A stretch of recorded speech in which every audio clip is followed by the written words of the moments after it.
Okay, so iPadOS 17 came out quite recently, and with this update came many new features. So in this video, I'll be explaining to you whether or not you should get the update on the 5th generation iPad Air.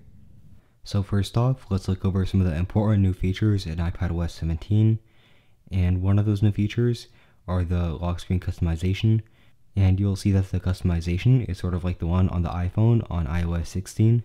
And when you customize it, you'll see that the widgets appear on the left side of the screen instead of underneath the clock.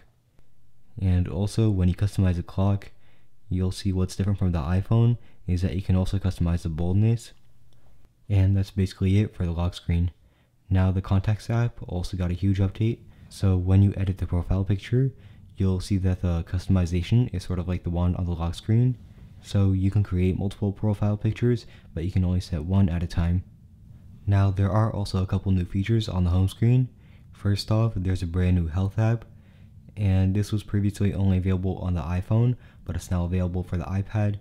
And there's also a brand new Journal app, and it's not available for iPadOS 17 beta yet, but once the update is released, it should work. So we did also get interactive widgets.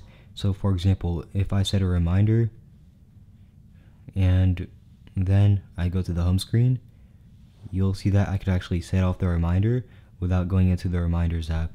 And this feature was added for other widgets as well, and not just for reminders.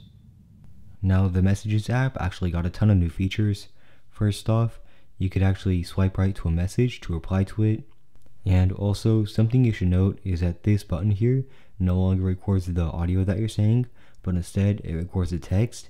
And if you want to record your actual audio, just press on this plus icon, and you'll see that there's an option for audio here. And when you tap on that, it'll start recording. And also, something else that you probably noticed is that all the stickers got moved here. And there's also a new option for stickers.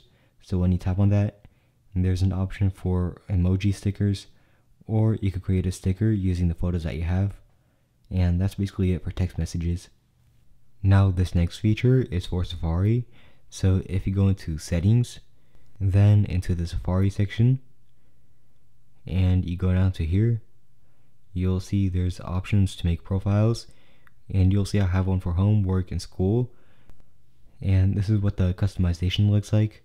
So over here you can customize the icon and some of the basic settings. And to switch profiles, just go into Safari, then press on this button at the top left corner,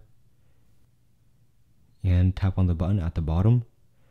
And over here you can select any profile that you'd like.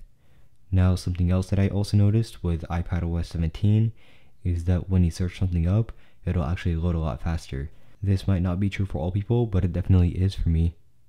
So this last feature is also going to be in settings. So when you go here, then into the music section, you'll see that there's a new option for Crossfade. And when you enable it, you'll see that a slider shows up, and you could basically use this to change up the amount of time that it takes to crossfade between different songs. And there was also another new feature in the music app, and basically when you create a playlist, you also have the option to collaborate with people. I don't know how to do this, but basically the person that you collaborate with, and they can add or remove any songs that they like. Now there were also leaks about a completely redesigned control center with the iPadOS 17, and unfortunately it did not happen.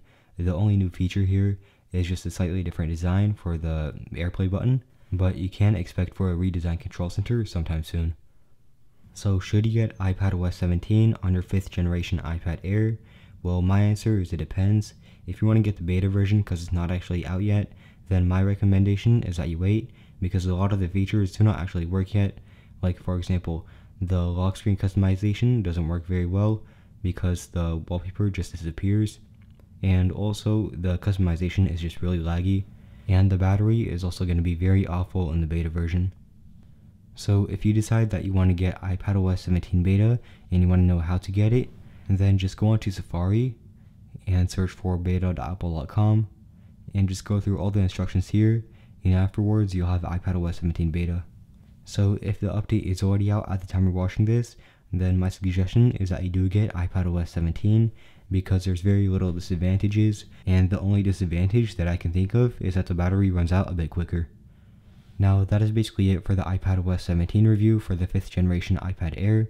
I hope you found this video helpful, and I'll see you in the next video.